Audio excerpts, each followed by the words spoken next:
There was something Scott Adams brought up, and I've had a little, not a beef with him, but I didn't realize like his take on vaccinations and stuff like that. So there was not only his take last night.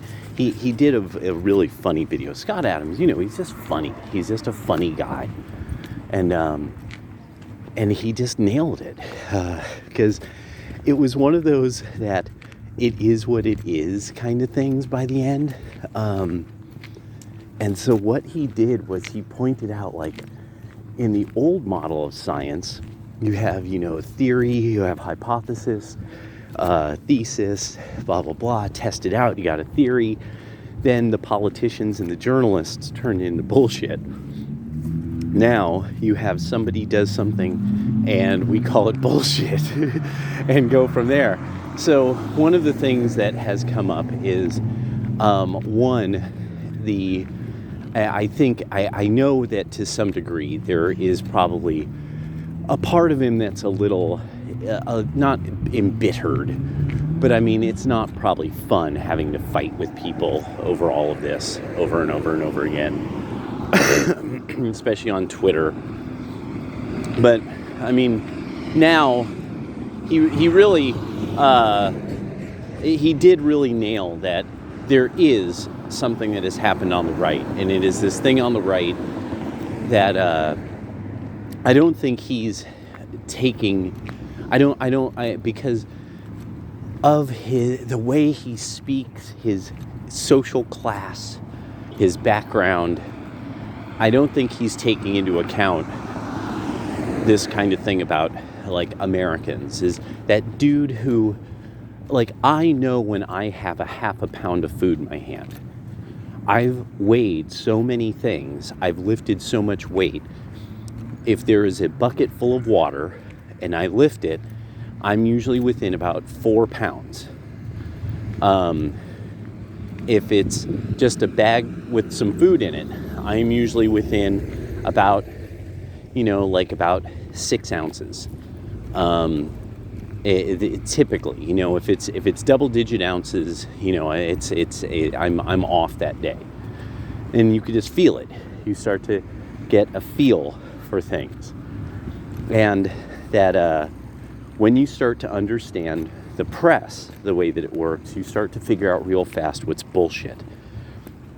And I don't think Scott Adams is really getting how not convincing so much stuff about COVID was from the very beginning, that every news source that had an opportunity ruined it.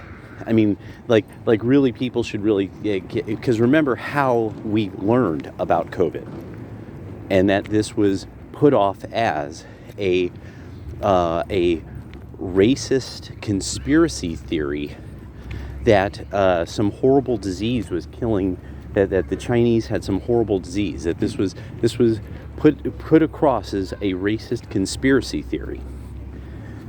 Even though there was evidence of it, people were talking about it on social media coming out of China, and that China was banning and disappearing videos that people were trying to communicate, that they were a medical professional somewhere in China, and that they were dealing with some illness that they didn't understand, and that the government didn't seem to understand or have any method of helping with. This was considered at one time a conspiracy theory about 2 years ago. About 2 years ago at this time. This would have been right around the time that Jim Mediker's Corona Chan Metacast happened, and we went over all the data on it, everything that had come out so far. And that's how this all really, that's how the right really took this on, the Metacast. People who don't know about Jim Mediker's Metacast on the coronavirus don't know shit. And that's what it is that they're the people who are constantly caught on their heels. Because Jim Mediker's Metacast on the coronavirus was the one that literally went through the entire biographical history of all the doctors who had worked in Canada on what eventually seems to become the coronavirus, and that this had been done 2 years ago by January or March, and that we knew, the shitheads didn't. The wimps and shitheads didn't know. The normies, the wimps, the shitheads, the liberal dumbasses, the marks, the busters, they didn't know. And we tried to tell them. We tried to point out all these things that weren't making sense. Why was China doing this if the virus worked this way? Why won't China tell us this if the virus works this way? Who are all these experts? This is one of the top ones that I actually am a little surprised, of all people, that Scott Adams didn't see through. Third-party expertise stepping in and then telling everybody, you have to do this because I'm an expert in a totally different field, but I've been given government authority over you. He should have seen through that. That is almost immediately like the one that should have like been like ding, ding, ding, you know. So now so the next thing that really hit me is then, what has come of all this? Is that now Zero Hedge, they had put out this article that apparently a whole bunch of Democrats were polled, and some very large portion of them would like to see people locked up, be locked up in camps. And so this is the beauty of it, is now whatever Scott Adams' sensibilities about it is, there will be no forgiveness at all. We will punish them and punish them and punish them forever, because we have to. It is now existential. It is now the Democrats and liberals have made it clear this is an existential issue, that they really do anything and everything is, how can we rid ourselves of the functional people who make society work, of the rational people of moderate view, people who won't take on our panicked and rather ineffective, actually, policies, you know, but most importantly, they've really proven, and the thing is, when I'm betting that no matter what, we look it up, this is a huge portion of this is women who have no problem with the idea that a whole bunch of these Trump men, these red-pilled men without their vaccine, should be locked up and encamped. And that is why taking their rights away, or just basically saying, well, you know, I mean, if you could pay taxes, you can vote, you know, things like that, is right. It is good, because it's one of these things that, like, Stefan Molyneux made me understand about ethics, where he started getting into, because this was the argument from Buddhism. You know, dogs don't understand fair play.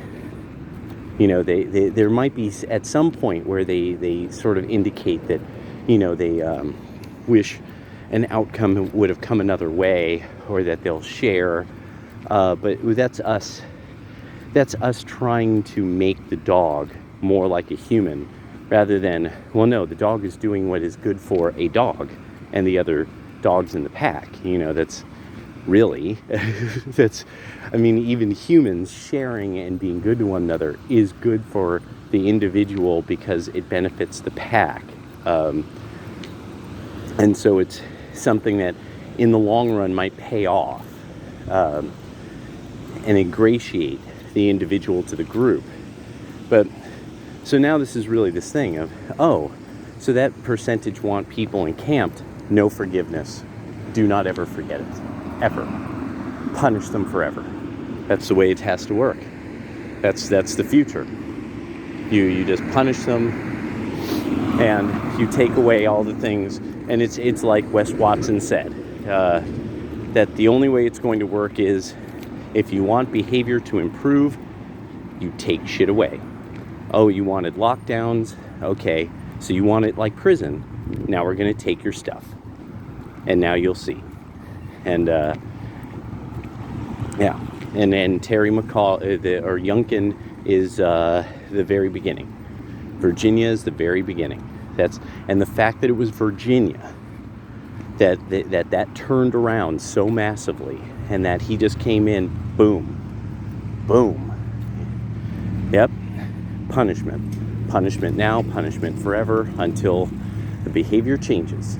Liberals will learn, and that's all that will matter.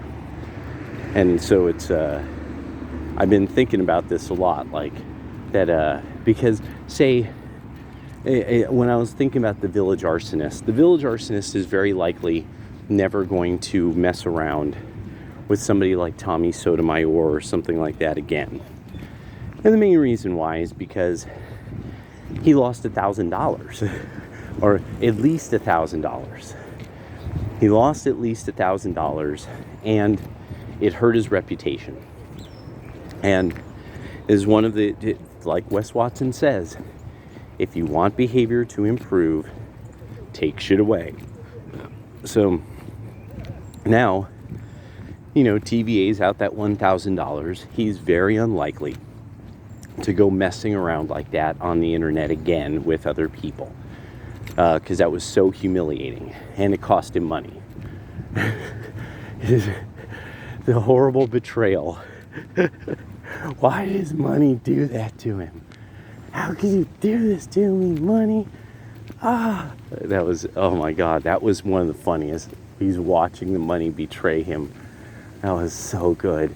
Yeah, and so I'm at really kind of this stage that I never take this route. It's not really a route. Kind of like this extra footpath to cut through an area. I think I'll do that and loop around. Yeah, now I don't know much about the village arsonist, and I do know a lot about Tommy Sotomayor, and so that's why I was like, this is not. Why did this guy think this was going to work in his favor? But the more I'm contemplating, like, that now, people are making it clear that, oh no, most of this, that every chance the establishment gets, they're talking about, we have to figure out a way of consuming less meat. Suddenly we have to do all these things very, very different that only Democrats, liberals, and then sort of these non-elected apparatchiki and experts say that we have to do. These unelected people, and that individuals can't know better, that literate individuals can't understand better.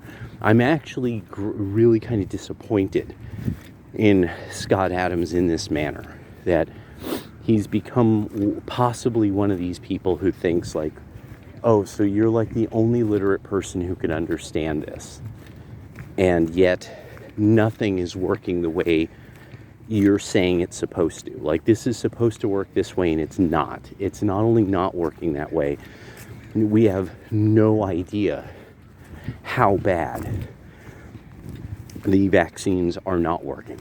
That's really where we're at. We're at the stage of we don't know how poorly they are working. That's the deal. And they're not working well. We don't have something that confirms their efficacy. Like where? How, by what means would you test this? By what means would you test the efficacy of an experimental drug that is still being put through experimental trials right now, like with us? And then that the Democrats have no problem the idea of medical experimentation on children, and that now this is clear. Now this is absolutely clear that Democrats would think that the teachers should be able to make children, force children into medical experiments. Because the teachers are some kind of unelected experts that are smarter than everybody else and can understand scientific journals and scientific data better even though the overwhelming number of them are women who learned a bunch of soft sciences, and that school teachers are notably sort of the lowest achieved in academia when compared to a lot of other college graduates. That these are women who are average at best in a lot of cases, and they make almost standard public policy of not hiring males to do the job. So it won't really matter that even this thing that's happening with red-pilled men. It's like, no, don't worry. It was like something Aaron Clary had posted. No, men will get worse. No, it's because the women aren't improving in any way, shape, or form. They don't see any reason to. Men will get worse. Fewer men will speak to them. Fewer men will marry them. There'll just be an understanding of sort of dismiss that at best it'll be, and really this is one that I've kind of sad it's going to become like this, but really the idea of people will just become very pretensively polite, and that a lot of men of my generation and especially the millennials, it'll just, a woman could burst into flames and they'll just be like, have a nice day, and that's how it will be. They've proven that that's how it has to be, that they've proven it to us, that it's like, if we give you a centimeter, you will destroy a foot. You will literally, and then demand 10 yards. And that the only women who aren't like that are pretty much taken, or are having an extremely hard time finding some kind of man who they can enjoy the company of or feel comfortable with, or like it's hard. It's probably very, very hard for them. And especially this thing of that normal women who you want to have would have an extroverted but controlled relationship with other people. So they would be extroverted. They would want to be involved with other people, but they would have a lot of control over themselves. So they wouldn't get swept up into stuff that their dumbest of friends, their sluttiest of friends, their kind of the histrionics in their family would be popping. And so something that really is now, I mean, somebody might say, oh, so now men will be openly misogynistic or something. It's like, no, you still don't get, none of you get it. It's no, we hate the homeless. We hate homeless men. Our society truly hates homeless men. We don't have, our society doesn't hate women. Otherwise, there would be no porn, because they would be whores, and we would make it illegal for whores to exist. That would be a much more, that's where you would see misogyny. Look at this woman making all this money and demonstrating her sexual prowess at it. Ban that. But we're not banning it. No, because we don't hate women. And men see it as, well, it's her choice. Because men are more closely bred to be individuals, as men have to succeed as individuals.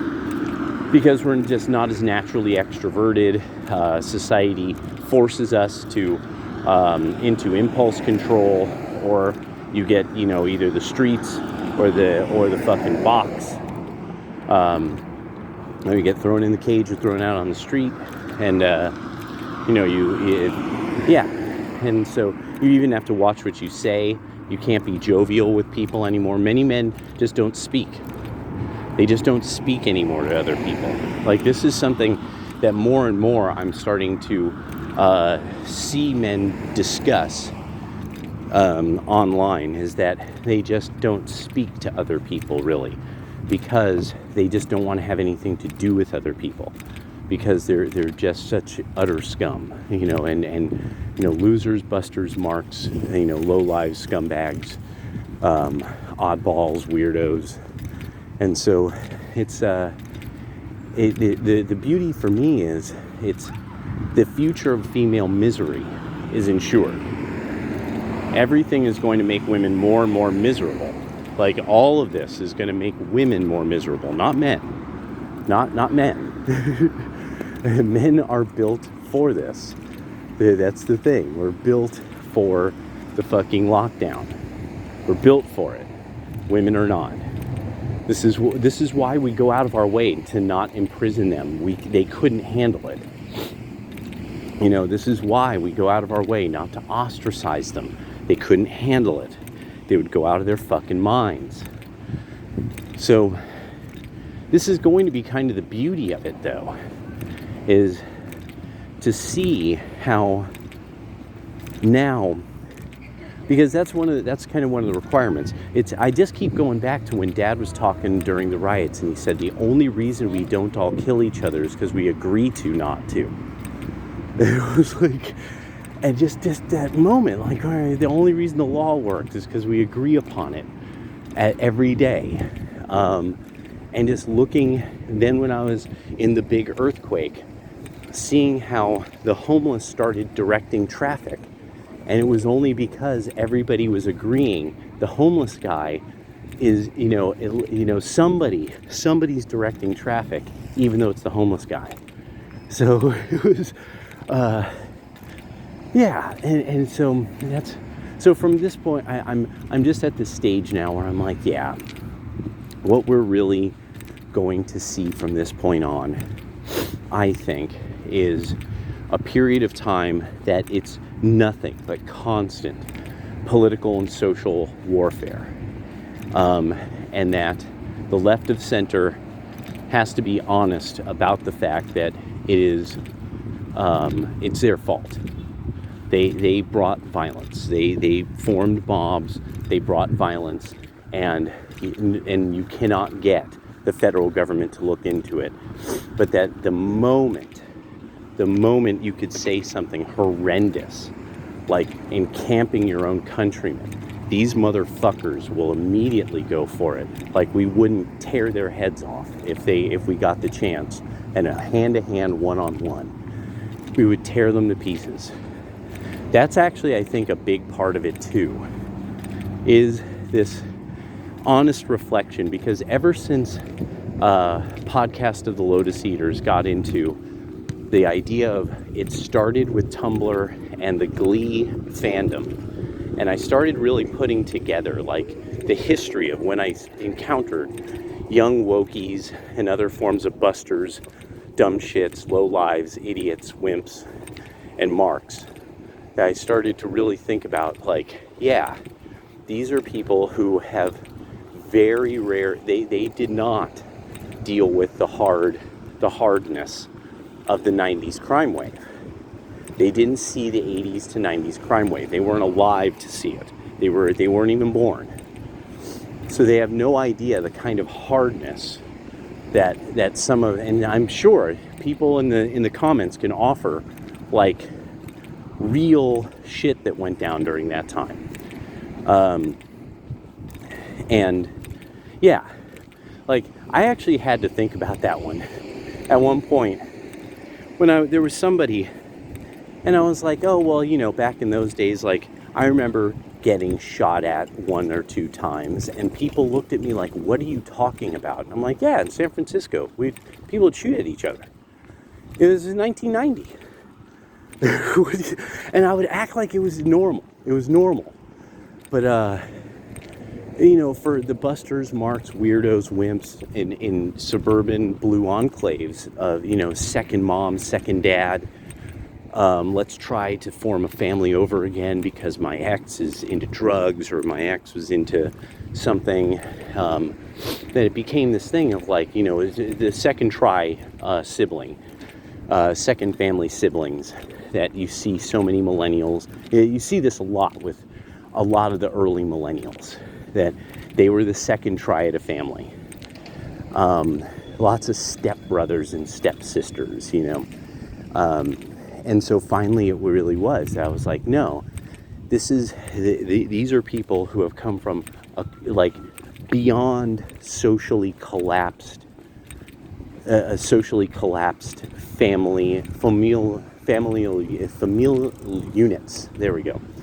And that they were just socially collapsed. And so that's also why they have no grit. They have no work ethic. It's very hard for them to deal with psychological ardor. And I just found that, they're into, childish things way, way, way into their fucking adulthood. And I mean, absolutely childish. Like the kind of stuff that children would be into, not preteens, not teenagers, stuff that children would be into for the rest of their lives.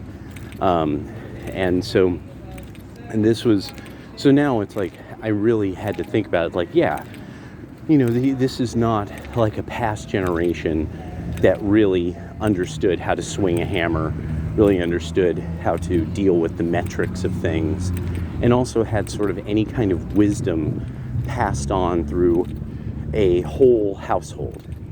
Most importantly, that these are exceedingly foolish people with nothing to offer the culture. They can't even make art that anybody will consume, and that the art has to be forced on people. And then when people don't want that art, they actually come up with campaigns of, why aren't you purchasing my fucking art? You must be a bad person for not liking my creations. And don't you know don't you know about my genitals? Like, that's the one that gets me too, is how can you not like this person's creation? Don't you know what their genitals are? Don't you understand their genitals? Their artwork is amazing only because of it. So it's over. It's the very concept of people trusting each other. It's going to be a ghetto nation everywhere. There's blue enclaves. And Virginia is showing that where there are red places, the hammer will come down on criminals. And that's it. And it won't. This is the part that I think about to some degree, is how there's always this kind of idea, Florida and Texas, blah, blah, blah. People here love talking lots of shit about Florida and Texas. And they love imitating the southern drawl that supposedly Greater Appalachia has. And that it's a southern drawl, that it's not an Appalachian drawl. Oh, little tiny doggo. And so that's going to be one of the beauties of it, is as time goes on, they're going to have to explain why their foppish ways are associated with just not even being able to get people to hire onto. It's basically that they're going to become a welfare state. The blue enclaves are going to become a welfare state until they get cut off. And that's one of the most important things that the right can remember. Cut them off. Cut them off in every way. Every single program that they think is valuable, end it. End it and make it local. Make it state and local. They will not understand until they have shit taken away. Until the world they want is shit. And all you got to do is deregulate small business. And then the top one, and this is one that just keeps hitting me over and over and over again, that I just kind of keep thinking, like, no, that will work. That will absolutely work for pretty much all of our purposes. Just stop taxing sole proprietorships, period.